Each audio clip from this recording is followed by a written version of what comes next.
দুই একটা সংগঠন এরকম মতামত ব্যক্ত করে তারা বলেছে তারা থাকবে না।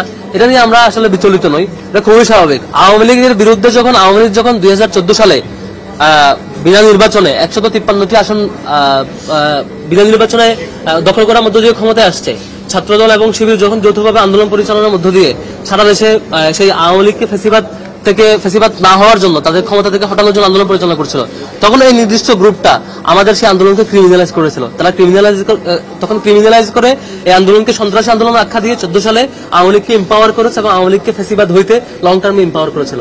সুতরাং এরকম কেউ যারা আওয়ামী লীগকে সে সময় ছাত্রদল এবং শিবিরের পরিচালিত সারা দেশব্যাপী আন্দোলনকে ক্রিমিনালাইজ করে আওয়ামী লীগকে এম্পাওয়ার করেছিল, 153টি আসন বিনা নির্বাচনে বিজয়ী হয়ে ক্ষমতাকে দীর্ঘায়িত করাটাকে সাপোর্ট দিয়েছিল, তাদের কারো বিরোধিতা, তার কারো বয়কট খুব বেশি আসা যায় না। অধিকাংশ সংগঠন এখানে ছিল এবং শিক্ষার্থীরা আমার কাছে মনে হয় যে এই নাটকীয় বয়কট এগুলোকে ইতিবাচকভাবে দেখবেন। ভাই 5 জুলাইয়ের পর থেকে যে একটা ঐক্য ছিল বিশ্ববিদ্যালয়ে ছাত্রলীগের বিরুদ্ধে, সেই ঐক্য এখন নষ্ট হয়ে যাচ্ছে কিনা এই বিষয়ে শিবির কি মনে করছে?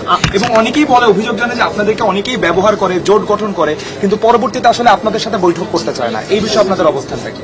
না, আমার কাছে এরকম মনে হয় না যে ছাত্রলীগের ব্যাপারে কেউ কোন ধরনের ছাড় দেওয়ার সুযোগ আছে। তারা সন্ত্রাসী যে কাজ করেছে ক্যাম্পাসে, এই ব্যাপারে কেউ সফট হলে তাকে শিক্ষার্থীরা এবং অন্যান্য অপরাপর আমরা যারা ভিকটিম সংগঠন আমরা এটা নিশ্চয় প্রতিহত করবো, সুযোগ নেই।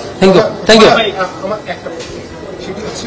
আপনাদের বিষয়ে অপরাপর যে ছাত্র সংগঠনগুলো আছে তারা একটা অভিযোগ করে যে আপনাদের হলগুলোতে কমিটি আছে কিন্তু আপনারা সেটি প্রকাশ করেন না।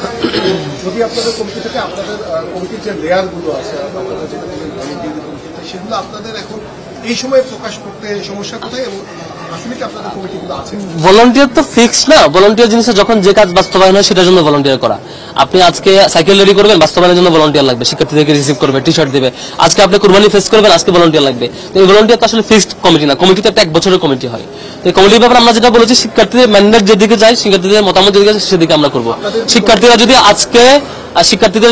শিক্ষার্থীদের মতামতের বেসিসে ইউনিভার্সিটি প্রশাসন বলে যে শিক্ষার্থীরা এগ্রি করছে যে হলে কমিটির ব্যাপারে ওকে, তাহলে আমরা কমিটি দিতে পারবো, সমস্যা না, আমরা কমিটি দেওয়ার জন্য আগাবো। তো এটা এখন তো নাই, আমরা তো ফ্লেক্সিবল, খুবই ফ্লেক্সিবল জায়গায়, যে শিক্ষার্থীরা যখন যে মতামত দেবে সেই অনুযায়ী আমরা আগাবো। Thank you. আপনাদের সংগঠনের পক্ষ থেকে আপনারা কি চান কি চান না এটা একটু বুঝতে হবে। কোনটা? এটা আমরা ক্লিয়ার করছি। ছাত্র রাজনীতি থাকতে হবে অবশ্যই, ছাত্র রাজনীতি না চার কোনো প্রশ্নই আছে না। ছাত্র রাজনীতি বাংলাদেশের ইতিহাস তো ছাত্র রাজনীতির মধ্য দিয়ে লিডারশিপ যে বেড়ে উঠেছে তারা ইতিহাস তৈরি করেছে। তার ছাত্র রাজনীতি অবশ্যই থাকতে হবে ক্যাম্পাসে, এটা স্বাভাবিক। শেষ লাইনটা বলেছেন, বৈঠক ফলপ্রসূ হয়েছে কিনা আপনারা কি মনে করছেন? এই বৈঠক এখন নিশ্চিত না, বিশ্ববিদ্যালয়ের রেসপন্সের উপর নির্ভর করবে। Thank you.